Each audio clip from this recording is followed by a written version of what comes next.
इस देश में कोई दावा नहीं कर सकता प्रधानमंत्री या राजनीतिक पदों में बैठे जो मुख्यमंत्री हैं, राज्यपाल हैं और यहाँ तक जो न्यायाधीश हैं उच्चतम और उच्च न्यायालय में, वो नहीं बोल सकते कि मैं संविधान जानता हूँ। और अगर जानते हैं तो जानबूझ करके उसकी अवमानना कर रहे हैं। और अवमानना राष्ट्रद्रोह की श्रेणी है कि उस पर सीधे मौत की सजा होनी चाहिए।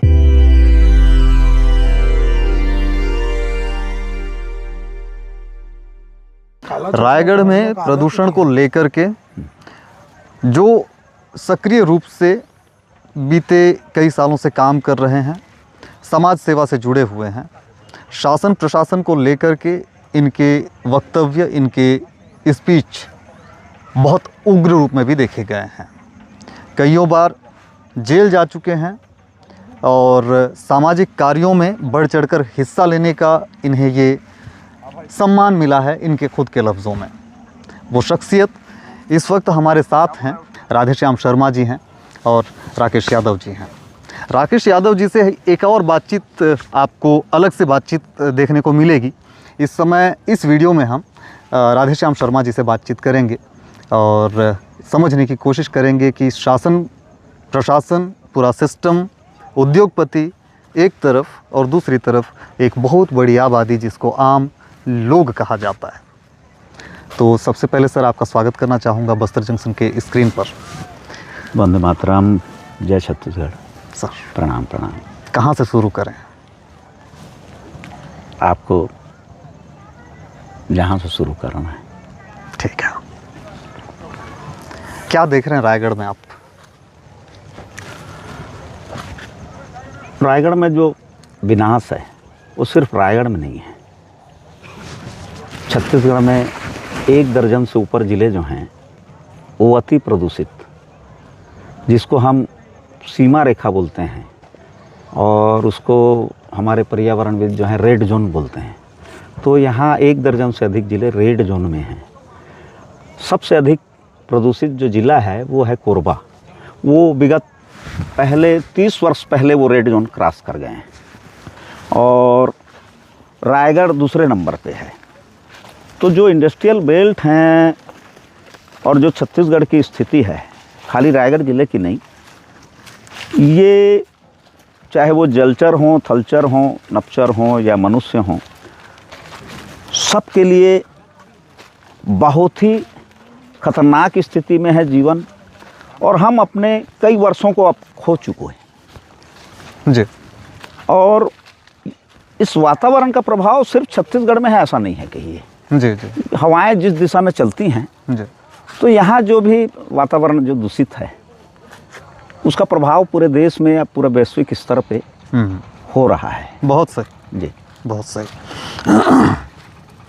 जो समस्या आप बता रहे हैं जी, इस समस्या पर हमारी बहुत जल्द एक डॉक्यूमेंट्री आ रही है सर। जी, मैं आपके बयानों को उस डॉक्यूमेंट्री में भी इस्तेमाल करना चाहूँगा जी, कि किस तरह से औद्योगिकरण या फिर औद्योगिक क्रांति के बाद से जी, हमने विकास के चकाचौंध को देखा। जी, ठीक उस तरह से जिस तरह से आसमान में सूर्य चमकता है और उसकी रोशनी में पूरा जग नहा उठता है, जी, हमें चीज़ें दिखाई देती हैं, लेकिन सूरज के उस पार देखने की हिम्मत हमारी आंखें नहीं कर पाती। जी, जी, तेज इतना ज़्यादा है।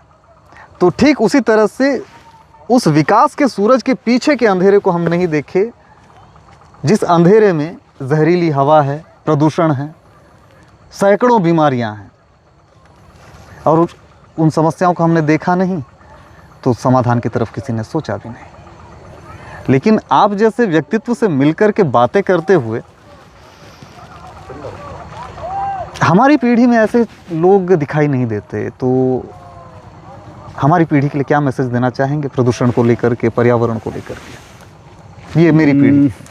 मैं तो बहुत छोटा मोटा कार्य करता हूँ और बहुत सारे अपने जीवन को खपाने वाले लोग इस फील्ड में हैं। मेरा एक ही फील्ड नहीं है कि पर्यावरण के लिए ही मैं काम कर रहा हूँ। बहुत सही। और विभिन्न मुद्दों पर जहाँ जहाँ जन संघर्ष है उन जन संघर्षों में मैं पीछे जाकर के साथ देता हूँ और कोशिश करता हूँ कि उनका मनोबल बढ़ा रहे। और मैंने अपने गुरुओं से, मेरे अनगिनत गुरु हैं, हज़ारों गुरु हैं कि और मैं अभी भी गुरु बना रहा हूँ, तो उनसे जो मैंने सीखा है उस हिसाब से मैं लोगों में जो जागृति आनी चाहिए संवैधानिक अधिकारों के प्रति, क्योंकि हमारे देश में आज़ादी के बाद से लोकतंत्र जो है वो छद्म है। वो हमको एक ऐसा छत्ता उड़ा दिए हैं कि उसमें छेद ही छेद हैं। तो लोकतंत्र सिर्फ भुलावे के लिए है। आज़ादी के बाद से कहीं लोकतंत्र नहीं है, और कहीं हमारा जो राष्ट्र ग्रंथ है वो है संविधान।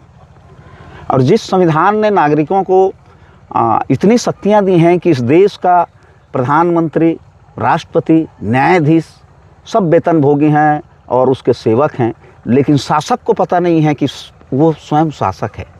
तो जिस दिन जनता में ये वैचारिक क्रांति आएगी कि वो शासक है और जो वेतनभोगी हैं इस देश में वो उसके सेवक हैं, और सेवकों से कैसा काम लेना चाहिए, अगर सेवक अपने कर्तव्यों का निर्वहन नहीं करता है, अपने दायित्वों का निर्वहन नहीं करता है, तो उसके लिए उसकी जो अंतर्भूत शक्तियाँ हैं, इनहेरेंट पावर हैं, उसको कैसा वो उपयोग कर सकता है। अगर ये जन क्रांति नई पीढ़ी में आ जाए तो शायद मैं सोचता हूँ कि फिर से भारत आज़ाद हो जाएगा। जो आज़ादी है वो छद्म है। वो 26 जनवरी 15 अगस्त तक हम झंडा फहराते हैं, जय जयकार करते हैं, लेकिन वो हमारा राष्ट्र ग्रंथ जो है उसकी अवमानना देश के सभी न्यायिक पदों पर, प्रशासनिक पदों पर, शासन में बैठे उच्च स्तरीय लोग जी, अगर उनको जानकारी नहीं है या अगर जानकारी है तो जानबूझ करके उसकी अवमानना कर रहे हैं। और जो अक्षम्य अपराध है, यानी राष्ट्रद्रोह की श्रेणी है कि उनको तत्काल फांसी लग जानी चाहिए, वो उतना अक्षम्य अपराध है। क्योंकि कोई राष्ट्रपति है, प्रधानमंत्री है जिसकी शपथ ले रहा है, तो संविधान कोई शपथ लेने की पुस्तक नहीं है। पहले उसको आत्मसात करना पड़ेगा। आपको समझना पड़ेगा कि संविधान ने किसको किसको क्या क्या जिम्मेदारियां, क्या क्या उसके दायित्व, कर्तव्य दे रखे हैं, और नागरिक की स्थिति क्या है। तो नागरिक शासक है, लोकतंत्र में नागरिक शासक है। तो जो हमारे देश में लोकतंत्र है उसमें उसको पता ही नहीं है कि वो शासक है। और ये जो अव्यवस्थाएं देख रहे हैं सिर्फ वो प्रदूषण का है ऐसा नहीं। जिस देश में वैचारिक प्रदूषण फैल गया, हाँ, वैचारिक प्रदूषण फैल गया हो और लोगों को नियंत्रित करने के लिए या तो नशे में झोंक दिया गया है नई पीढ़ी को। बहुत सही। सरकारें जो है वो नशे का व्यापार कर रही हैं। तो हमारे संविधान में तो कहीं पर नहीं है कि सरकार नशा बेच सकती है। संविधान का अनुच्छेद 47 भाग 4 ये निर्धारित करता है कि मादक पदार्थों का औषधि प्रयोजनार्थ सुनिश्चय और उसके व्यापार को राज्य अबलिक सरकार प्रतिषेध करेंगी। तो जिन सरकारों का राजस्व का सबसे बड़ा जरिया अगर नशा है तो उस देश की क्या स्थिति हो सकती है। वो हम कितनी बड़ी गुलामी के दौर में हैं और हमारे आने वाली पीढ़ी का हम रक्षा भी नहीं कर पा रहे हैं। ये निरंतर कचोड़ता है मन को कि हम और एक व्यक्ति नहीं कर सकता। जब वैचारिक क्रांति आएगी तो सब कुछ अलट पलट हो जाएगा।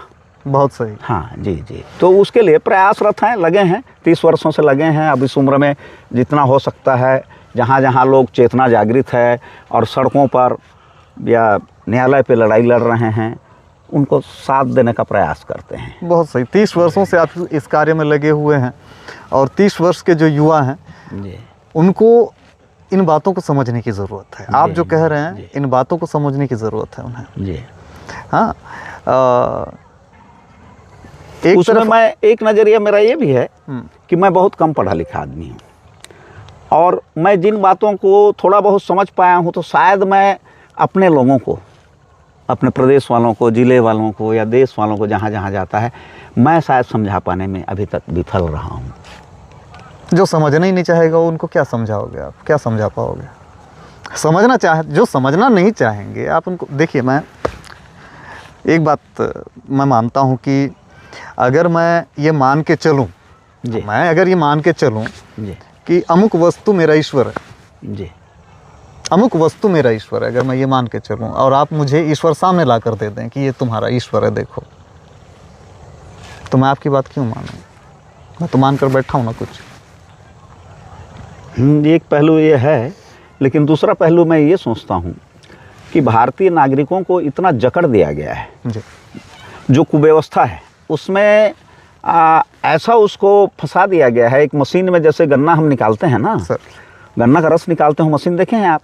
तो हमारी देश की जनता को एक ऐसे मशीन में डाल दिया गया है कि उसके पास सोचने का वक्त नहीं है। वो उसी में जा रहा है, उसके सब रस निकल रहा है, उस तरफ छिलका के रूप में वो बदल जाएगा। नहीं तो इसमें एक दिक्कत और भी है ना, नेताओं की जय जयकार, पार्टियों की जय जयकार, जी ठीक है, हम एक ऐसा समाज बना पाने में सफल हो पाए, आपका अनुभव अभी बोलेगा, अभी सहमति देगा आपका अनुभव ना जी, हम एक ऐसा समाज बनाने में सफल हो पाए हैं, मैं इसको असफल तो नहीं कहूँगा, जहाँ पर धन कमाना और पद का लोभ करना, जी पद लोभी होना, धन लोभी होना जी, प्राथमिकता हो गई है।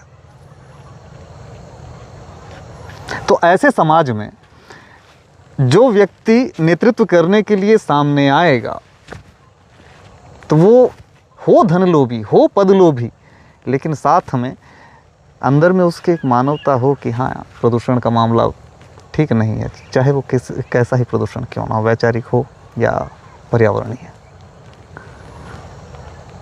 अभी लगता है कि अभी देश में जागृति पूरे देश में हर प्रांतों में आ रही है, और हर व्यक्ति, चाहे वो अरावली हो या हम छत्तीसगढ़ में बोलें कि बस्तर हो या सरगुजा संभाग हो या बिलासपुर संभाग हो या रायगढ़ जिला हो, वो चेतना आई है और भय त्याग करके अपने जीवन को बचाने के लिए आदमी पुलिस की बंदूक, डंडे, गोले का भय त्याग करके उसका बहुत कड़ा विरोध कर रही सड़कों पर।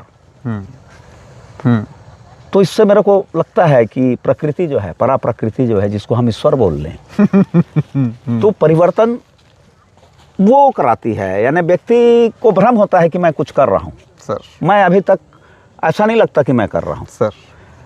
कोई तरंग मेरे को बोलती है कि तुमको इस दिशा में जाना है, यहाँ जाना है, इनके पास जाना है, तो मैं उस ढंग से चलता रहता हूँ। और जो भी जन आंदोलन है उसमें मैं सबसे पीछे का साथी हूँ उनका।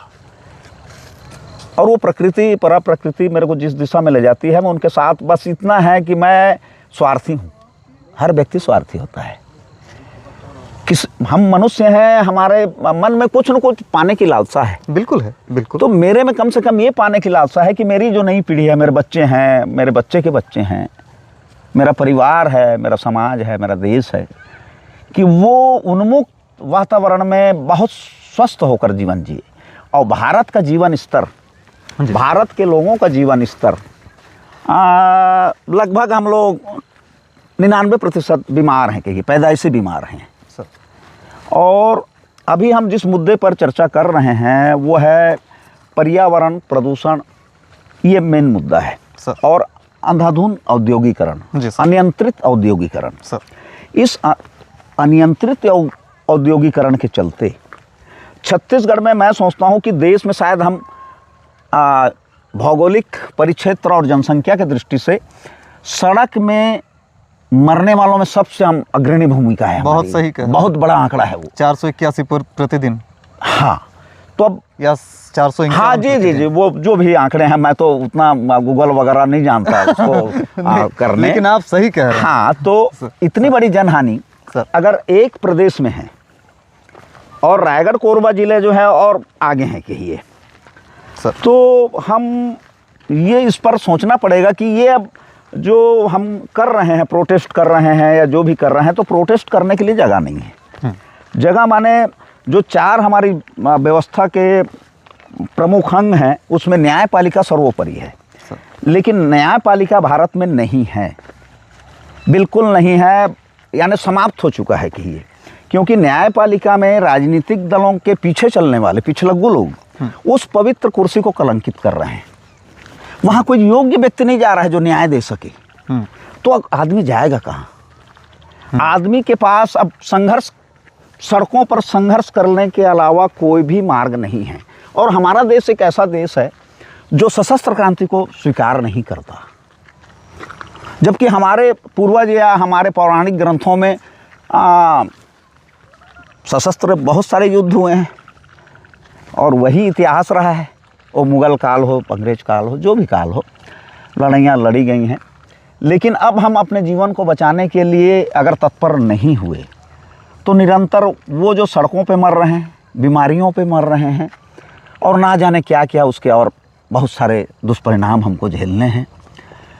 तो इसके लिए मेरे को कम से कम लगता है कि वैचारिक क्रांति जब आएगी देश में और लोग अपने संवैधानिक अधिकार को समझेंगे, और ये जो व्यवस्था बना हुआ है देश में राजनीतिक दलों का, और जिनको हम जनप्रतिनिधि बनाते हैं उनसे जब जनता काम लेना सीख जाएगी, उनसे बात करना सीख जाएगी और वो अपने कर्तव्यों को अगर निर्वहन नहीं करेंगे तो उनको दंडित करना सीख जाएगी, तो निश्चित रूप से बदलाव आएगा, ऐसा मेरे को लगता है।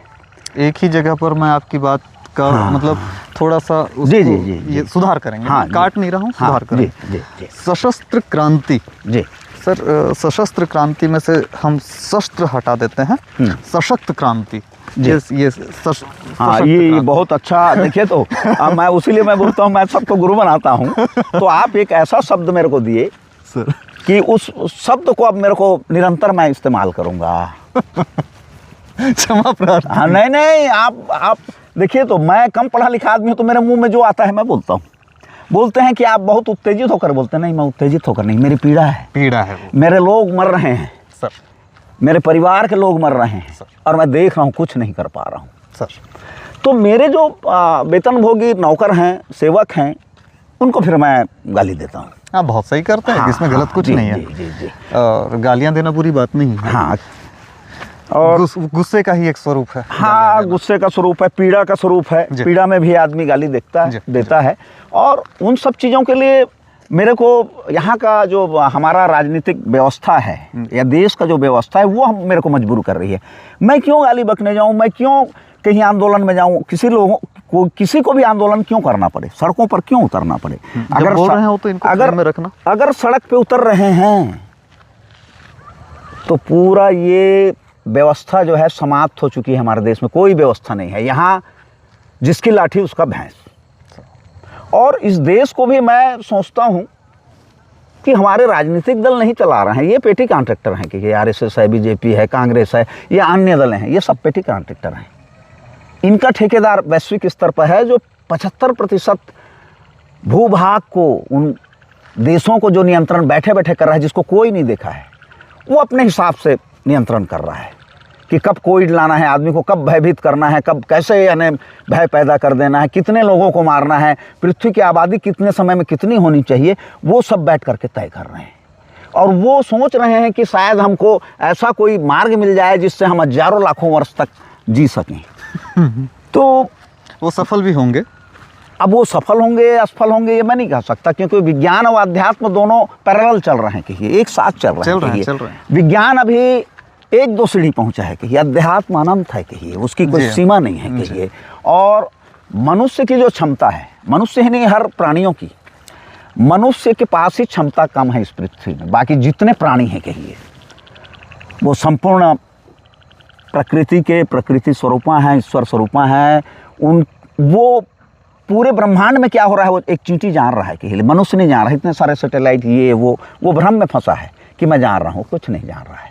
अगर वो जानता तो कहाँ पर पहले से भूस्खलन होगा, कहाँ से क्या होगा। तो दैव स्थल में भी यहाँ मंदिर भी बह जा रहे हैं, भक्त भी बह जा रहे हैं, ख़त्म हो जा रहे हैं। तो हमारा मनुष्य जो है पृथ्वी में, वो जिस दिशा में उसको उन्नति करना चाहिए वो नहीं कर पाया है। और जब तक मनुष्य स्वस्थ नहीं होगा, हमारी संतानें स्वस्थ पैदा नहीं होंगी स्वस्थ वातावरण में, तो वो कैसे दिमाग वाले होंगे। उन सबका ऊपरला हिस्सा जो है वो उसका स्विच ऑफ है, कि ये सब एक ढर्रे पे चल रहे हैं, किधर जा रहे हैं कैसा है वो किसी को पता नहीं है। तो न्यायपालिका को भी जगाने की आवश्यकता है, उसके लिए भी मैं निरंतर प्रयास करता रहता हूँ। और अल्टीमेटम देने के बाद मैं माननीय उच्च न्यायालय के जो भ्रष्ट जज हैं, न्यायाधीश हैं, मुख्य न्यायाधीश, उनका पुतला दहन करके भी देश को संदेश दिया कि यहाँ आपको दरवाज़ा खटखटाने की ज़रूरत नहीं। माननीय उच्चतम न्यायालय के भी मुख्य न्यायाधीश का मैंने पुतला दहन किया है। मैं किसान आंदोलन में गया था, मैंने डिक्लेयर किया कि इतने लोग मर रहे हैं इस आंदोलन में, और इस उच्चतम न्यायालय में जितने भ्रष्ट जज बैठे हैं, इनके किसी को पता नहीं चल रहा है कि कितने लोग मर गए, यहाँ जनहानि हो गई, किसी ने स्वस्फूर्त संज्ञान नहीं लिया। तो ये सब पिट्ठू हैं, दलाल हैं, भ्रष्ट हैं। तो उन्होंने कहा कि अरे आप यहाँ पुतला दहन करेंगे, हमारा आंदोलन डिस्टर्ब हो जाएगा। मैं बोला मैं अपने गृह जिले में या गृह राज्य में जाऊँगा, और मैं जो एक बार बोल दिया उसको पूरा करता हूँ, तो मैं वहीं करूँगा। फिर मैं यहाँ आकर के उच्चतम न्यायालय के मुख्य न्यायाधीश का पुतला दहन किया। पिछले वर्ष बिलासपुर से लेकर के हसदेव तक मैं निराहार अन्न त्याग करके यात्रा किया, फिर वापस आया बिलासपुर। और उस हसदेव अरण्य में जहाँ बड़ी लड़ाई लड़ी जा रही है आदिवासियों के द्वारा, वहाँ मैं बोला कि अब इस न्यायपालिका को बंद किया जाए, इसको ताला लगाया जाए। वहाँ डिक्लेयर किया। और फिर वापसी जब हुई तो मैं छत्तीसगढ़ हाई कोर्ट में ताला लगाया कि यहाँ भ्रष्ट जजों का प्रवेश वर्जित है। वहाँ जो मुख्य द्वार है, जिसमें वीआईपी गेट जिसको बोलते हैं, जिसमें सिर्फ न्यायाधीश ही आते जाते हैं, उसको देश को संदेश दिया कि अब यहाँ दरवाज़ा खटखटाने की आपको आवश्यकता नहीं है। तो मैं प्रयोग करता रहता हूँ निरंतर की जागृति कैसे में हो, कैसे में जागृति आए और लोग अपनी शक्तियों को समझें, अपने कर्तव्यों को समझें, तभी शायद हमारी जानें बच सकती हैं, वो आने वाली पीढ़ियाँ सुरक्षित हो सकती हैं और राज्य और देश का तभी भला हो सकता है। ऐसा मेरा सोचना है। बहुत सही सोच है आपकी, और ये तभी संभव है जब जो लोग हैं जी, जो आम जनमानस है जी, ये आम लोग जो हैं कम से कम बोलने वाले, लिखने वाले और जो इनके लिए खड़े रहते हैं जी, इनके चेहरों को पहचानना सीखें। आप बिल्कुल, मैं भी सोचता हूँ इस दिशा में। हाँ और शायद आप सोचता हूँ तो मेरे को लगता है जी, कि स्वस्थ लोकतंत्र की स्थापना के लिए दलगत राजनीति को जब नकार देगी जनता, जी। वो चेतना जागृत हो जाएगी कि हमें किसी भी दल को वोट नहीं करना है। और उस मैदान में, उस चुनावी मैदान में अगर 10 व्यक्ति हैं, उसमें योग्य कौन है और उसकी पृष्ठभूमि क्या है, वो अब तक क्या क्या किया है अपने जीवन में, उसका समर्पण समाज के लिए, राष्ट्र के लिए, क्या क्या और संविधान के लिए वो कितना समर्पित है, उसको उस आकलन के हिसाब से जब हम जनप्रतिनिधि चुनेंगे तो शायद देश में नई व्यवस्था बन पाएगी। और अभी की जो व्यवस्था है वो इस देश को पूरे सिर्फ उद्योगपति चला रहे हैं। राजनीतिक दल में चाहे प्रधानमंत्री हो, राष्ट्रपति हो, न्यायाधीश हो, सब गुलाम हैं उनके। अब सिर्फ उद्योगपति ही इस देश को संचालित कर रहे हैं, ऐसा मेरे को लगता है। और ये तीनों की तिकड़ी है कि ये प्रशासनिक अमला, राजनीतिक दल और ये उद्योगपति, ये सब मिल करके देश को जिस दिशा में ले जाना चाहते हैं, जो दोहन कर रहे हैं। तो ऐसा इतना दोहन करने की आवश्यकता नहीं है। पत्रकारिता इसमें क्या भूमिका अदा कर सकती है? पत्रकारिता की बहुत बड़ी भूमिका है। और मैं आप जैसे जो फ्रीलांसर जर्नलिस्ट हैं, जो स्वतंत्र पत्रकार हैं, सोशल मीडिया में जो हमारी नई पीढ़ी अभी काम कर रही है, वो बड़ी चेतना पैदा की हैं हमारी बातों को, या मेरे और जो विद्वजन हैं, जो अलग अलग क्षेत्र के हैं, उनकी बातों को हम तक पहुंचा रही हैं। और वैचारिक क्रांति जो है वो उसी के माध्यम से आ रहा है। जो चेतना हम अभी देख रहे हैं देश में, तो वो उसी की देन है। मैं एकदम ये कह दूं कि मीडिया बहुत नकारा है, ऐसा नहीं। हर आदमी का पेट है और हम सब भ्रष्ट हैं, जैसे मैं भी भ्रष्ट हूँ। मैं ईमानदार हूँ, मैं नहीं बोल सकता। ईमानदारी के जो पैमाने हैं वो अलग अलग हो सकते हैं। बिल्कुल सही। तो मीडिया को मैं उतना दोषी नहीं मानता, क्योंकि मीडिया को सशक्त सरकार ने कभी किया ही नहीं। उसकी रीढ़ की हड्डी पहले निकाल दिए हैं। और मीडिया तंत्र जो चौथा स्तंभ करके उसको हम बोलते हैं, वो सिर्फ मौखिक तौर पे उसको सम्मानित करते हैं। उसकी कोई सुरक्षा नहीं है, उसका कोई जीवन नहीं है, उसका आर्थिक जो स्रोत है आने का वो सही नहीं है। जिस दिन उसका स्रोत सही हो जाएगा, वो अपने परिवार की जिम्मेदारियों को अपने कार्य करते हुए बहुत बेहतर ढंग से निभाना शुरू कर देगा, तो ईमानदार हो जाएगा। वो ईमानदार है। बिल्कुल। अगर आम आदमी कुछ हद तक अपने कर्तव्यों का निर्वहन नहीं कर रहा तो उसकी मजबूरी है। वो पेशेवर है, ऐसा नहीं है। मैं पत्रकारों को भी नहीं बोलता। पत्रकार अपने अपने ढंग से बात को रख रहे हैं, ले जा रहे हैं कमोबेश, लेकिन पत्रकारिता को देश की व्यवस्था जो है वो कमज़ोर करके रखी है। उनको भी स्वतंत्रता की अब ज़रूरत है। तो आर्थिक रूप से जब स्वतंत्र हम नहीं होंगे तो हम कैसा अपना काम कर सकेंगे? नहीं कर सकेंगे। हाँ, जी जी जी। बहुत सही। देश में 490 के आसपास कुछ चैनल जी अंबानी ग्रुप के हैं और एनडीटीवी अडानी ग्रुप का हो जाता है जी। तो ऐसे में एक बड़ा दाग जब राहुल गांधी लगाते हैं प्रधानमंत्री नरेंद्र मोदी पर जी, तो वो भी एक चिंताजनक स्थिति हो जाती है। अगर बिजनेसमैन देश के प्रधानमंत्री के दोस्त हो जाते हैं जी, तो उस चैनल पर सरकार की आलोचना करने जितनी ताकत शायद ही रह जाएगी। वो आप जो बोल रहे हैं एकदम आपकी बात से मैं सहमत हूँ लेकिन मेरा नज़रिया उसमें ये है कि जो पत्रकारिता है तो सत्तारूढ़ दलें जो होती हैं उनकी मजबूरी है उनके पीछे चलना। जी। वो अडानी के समर्थक हैं कि इस केंद्र सरकार के समर्थक हैं कि बीजेपी के हैं कि कांग्रेस के हैं, सरकार जिसकी है क्योंकि रोजी रोटी तो उनको वहीं से मिलेगी क्योंकि जो विज्ञापन है और जो भी उनको मिलता है, लेकिन नियंत्रण पूरे विश्व में प्रेस पर वो जो वर्ल्ड लेवल पे जो हैं जो पेटी कॉन्ट्रैक्टर बीजेपी कांग्रेस हैं जी। तो क्या कांग्रेस के समय में पत्रकारों को कोई विशेष सुविधा मिल गई कि अन्य सरकारों के? तो पत्रकारों की स्थिति वैसी की वैसी है, बद से बदतर होती जा रही है। और हम जो बोलते हैं हमारा कि अरे पत्रकार तो बहुत वो हो गए, ये हो गए, नहीं ऐसा नहीं है। उनकी मजबूरियों को हमको ध्यान रखना पड़ेगा कि वो किस मजबूरियों पे कितनी जटिलता से जूझ रहे हैं, काम कर रहे हैं, अपने जीवन को कितने खतरे में डाल करके वो समाचारों को निकालते हैं और जो बारीक से बारीक तथ्य हैं उनको पहुंचाने का प्रयास कर रहे हैं। तो हमको उस तंत्र का आभारी होना चाहिए हर नागरिक को। उनको मैं दोषारोपित कभी नहीं करता। आध्यात्म में कितनी रुचि है आपकी? वो तो ऐसा है कि मैं ज़्यादा पढ़ा लिखा नहीं हूँ, मैं साधु संतों का दर्शन करता हूँ और दर्शन करके उनको प्रणाम करता हूँ। क्योंकि जो साधु संत नहीं हैं उनकी समाधियाँ हैं, अब महात्मा गांधी हैं तो मैं उनकी समाधि में जा करके ऐसे जो विचार है ना, ये जो विचार हैं, दोनों पक्षों को देखना, सकारात्मकता और नकारात्मकता दोनों पक्षों को देखना, और फिर जब आपको न्याय करने की दिशा में बोला जाए तो फिर आप जो है संतुलित करते हुए वो वक्तव्य देना जो वास्तविक न्याय होता। एक आध्यात्मिक पुरुष का लक्ष्य क्या है, यानी मैं खुद संत से दीक्षित हूँ, किसी पंथ के संत से, और वो ऐसा पंथ है जो सभी इस पूरे विश्व में जितने पंथ हैं, जितने संत हैं, वो सब का आदर करना सिखाती है। वो ऐसा पंथ है। मैं सर्वपंथी हूँ। मेरे गुरु जो हैं वो जो जिस पथ में चलते हैं वो पथ है कि ये पंथ नहीं है। तो मेरे गुरुओं ने जो संत महात्माओं ने बताया है कि धर्म जो है वो शाश्वत एक है और आपको मानवता के दृष्टिकोण से उसी रास्ते पे चलना है, किसी को नुकसान नहीं पहुंचाना है और सबका समान आदर करना है। कोई हिंदू मुस्लिम सिख ईसाई ऐसा नहीं कि हमारे देश की जो दुर्व्यवस्था है मेरे जैसे सफ़ेद और गिरवे वस्त्र वालों ने खराब कर दिया है।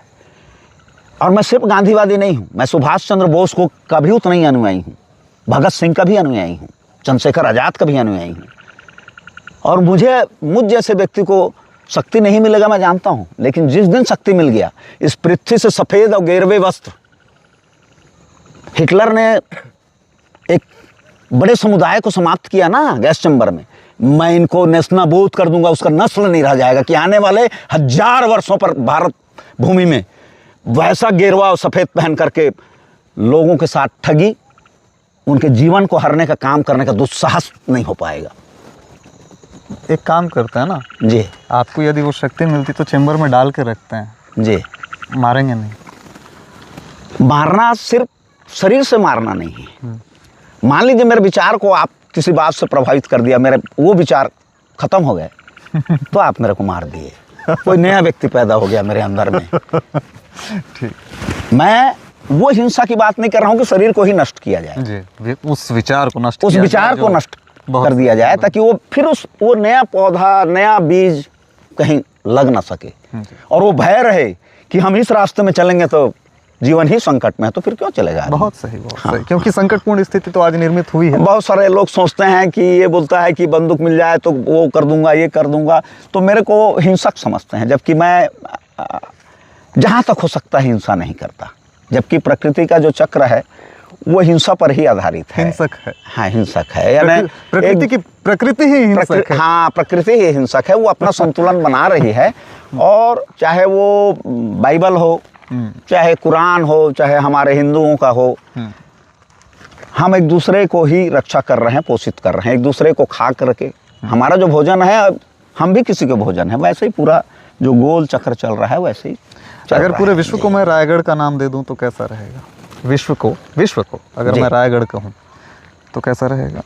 हाँ, वो तो देखिए, तो आपकी अवधारणा जो है, आप कैसा उसको परिकल्पना में विश्व को सोच रहे हैं। मैं आपको राय दे रहा हूँ। हाँ। और ऐसे राय देने वालों की कमी तो है नहीं। नहीं है, नहीं है। तो ये दुनिया एक गढ़ है, जी जी जी। रायगढ़। जी जी। और प्रदूषण का मुद्दा हमारा बिल्कुल बराबर बरकरार है और हम प्रदूषण पर बराबर बात कर रहे हैं। जी जी जी जी। सहमत हैं आप? हाँ, बिल्कुल सहमत हूँ, कहिए। और मैं आपके माध्यम से ना, अभी यहाँ जो हिंसक वारदात सरकार कर रही है बस्तर में या सरगुजा में, जिसको नक्सली बोल रहे हैं और मारा जा रहा है, कहिए, तो अगर गांधी जी होते तो वार्ता करवाते, कहिए, कि आप लोग शस्त्र क्यों थामे हैं, जो नक्सली हैं। और मैं किसी समय में जो नक्सली आंदोलन है उनके बहुत फाउंडर लीडर के साथ में कई बार मेरा रहना हो पाया है। रायपुर बिलासपुर सेंट्रल जेल में नारायण सन्याल, कानू सन्याल के भाई, चारू मजुमदार, नारायण सन्याल, कानू सन्याल, ये 3 फाउंडर नक्सली मूवमेंट के थे। तो मैं उनको पढ़ना समझना शुरू किया कि ये ऐसी क्या है, क्या बात है, ये कैसे ये लोग हथियार उठा लिए। तो जब लंबा लंबा समय रहने को मिला और मैं उनसे बातचीत करता था, तो मेरे को लगा कि ये सुभाष चंद्र बोस हैं, ये देश की सेवा में नरसंहार कर रहे हैं और उस सत्ता को समाप्त करने की दिशा में क्रांतिकारी कदम उठा रहे हैं, ऐसा मेरे को महसूस हुआ। इसके दूसरे पक्ष को भी देखना चाहिए होगा। लेकिन नक्सली जो आंदोलन था उसमें ऐसे भी व्यक्ति थे कि जो लूट करके धन कमाना शुरू किए, उसको रोजगार के रूप में बना लिए। और आज मैं सोचता हूं कि उस आंदोलन के जो विचारधारा वाले लोग थे वो समाप्त हो गए। अब लूट खसोट वाले जो डकैत हैं वो व्यापारी को, उद्योगपति को, नेता को लूट रहे हैं और वो किसी के इशारे पे काम कर रहे हैं। अगर कोई हिंसा भी कर रहे हैं तो सुपारी लेकर के कर रहे हैं। आप छत्तीसगढ़ में देखे हैं, बहुत सारे नेता एक साथ वो लोग धराशायी हुए, उनके चपेट में आए, तो वो सुपारी किलिंग था कि किसी दल ने या किसी योजनाबद्ध तरीके से उन लोगों को समाप्त किया। सर, आलोचना का स्थान कितना महत्वपूर्ण है किसी भी संगठन या किसी भी संस्था या किसी भी व्यवस्था में या किसी भी धर्म में? आलोचना सारगर्भित होना चाहिए और आलोचना का बहुत बड़ा महत्व है। आलोचना ही उन बातों को वहाँ तक पहुँचाती है जहाँ तक उसको पहुँचना चाहिए। आलोचकों के लिए कैसी व्यवस्था होनी चाहिए? आलोचकों के लिए क्या किया जाना चाहिए? आलोचकों के लिए वास्तव में जो है उनको एक ऐसा व्यवस्था होना चाहिए कि वो आलोचना को निर्भीक होकर के, क्योंकि निर्भीकता हमारे यहाँ नहीं है, हम लोग सब डरे हुए हैं। कहिए, हमको हमेशा जान का डर लगा है कि हम सही बात बोलें या आलोचना करें तो हमारी जान जा सकती है, क्योंकि सुरक्षित कोई नहीं है। अगर छत्तीसगढ़ में एक IPS अधिकारी को गोली मार दिया जाता है और आत्महत्या करार दे दिया जाता है और उसको आम जनता पूरा देश समझती है कि उसने आत्महत्या किया, नहीं, वो आत्महत्या नहीं है, वो हाई प्रोफाइल हत्या है। इसके बारे में मैं लिखित में मैंने आवेदन भी दिया, कंप्लेन भी किया कि जांच एजेंसियां जब काम करेंगी तो मैं इसको 1 धन 1 बराबर 2 होता है वैसे इसको साबित कर दूंगा हत्या को। हत्या किसने किया, किन कारणों से किया। लेकिन कई ठो SIT बनती गई, लेकिन मुझ तक अभी तक कोई बयान लेने नहीं आया। उल्टे जो उसमें दोषी थे, मुजरिम थे, वो संदेश देना शुरू कर दिए कि उसमें वो शांत हो जाएं, मेरे मित्रों को या मेरे निकट के लोगों को, कि बोले ऐसा ना करें। जबकि मैं पब्लिकली स्टेटमेंट उसमें दिया था। राहुल शर्मा बहुत अच्छे हत्याकांड जो है, क्योंकि राहुल शर्मा खाली एक अधिकारी नहीं थे, वो बहुत यानी उनमें उनकी जो प्रतिभा थी और जो मानवता थी वो पुलिस विभाग के लिए मिसाल है। मिसाल है, एक ऐसा मिसाल है कि एक पुलिस अधिकारी को कैसा होना चाहिए। एक बार उन्होंने मेरी जान बचाई थी।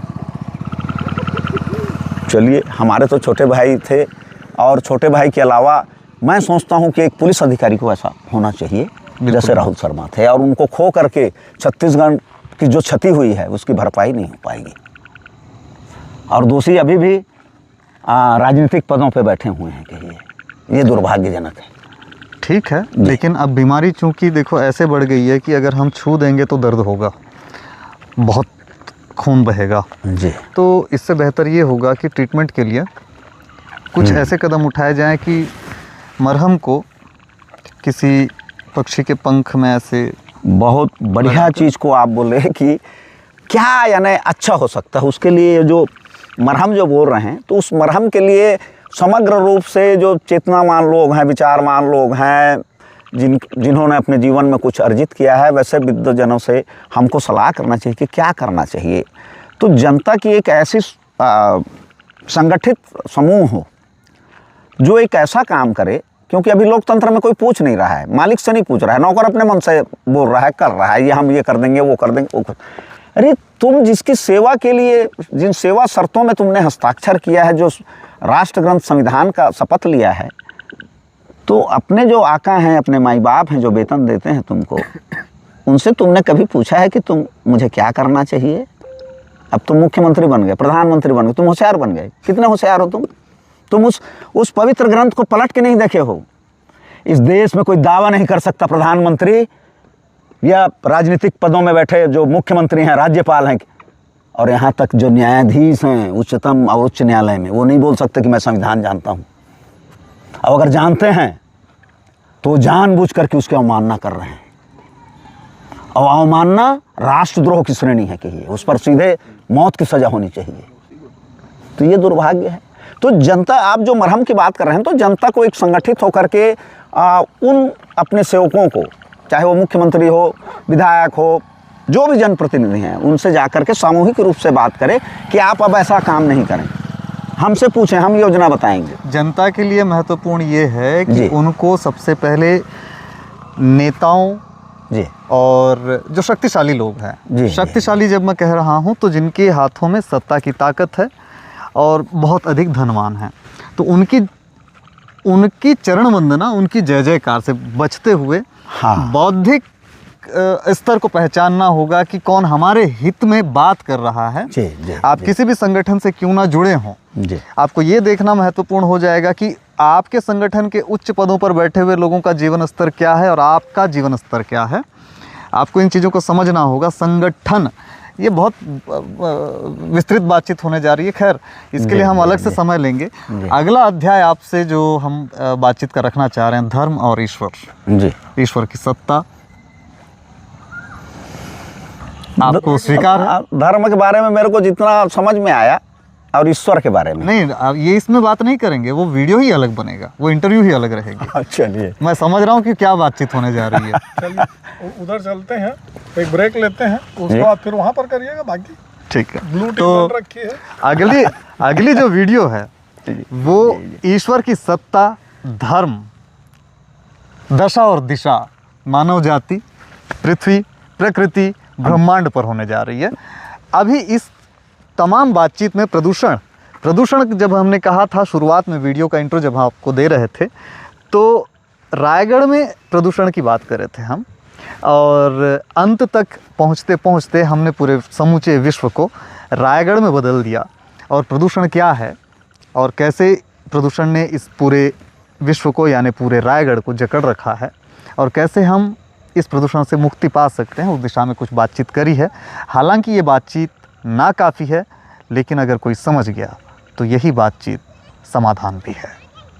नए हैं चैनल पर तो सब्सक्राइब कर लीजिएगा और इंतज़ार कीजिएगा हमारे अगले वीडियो का। धर्म, विज्ञान, भगवान।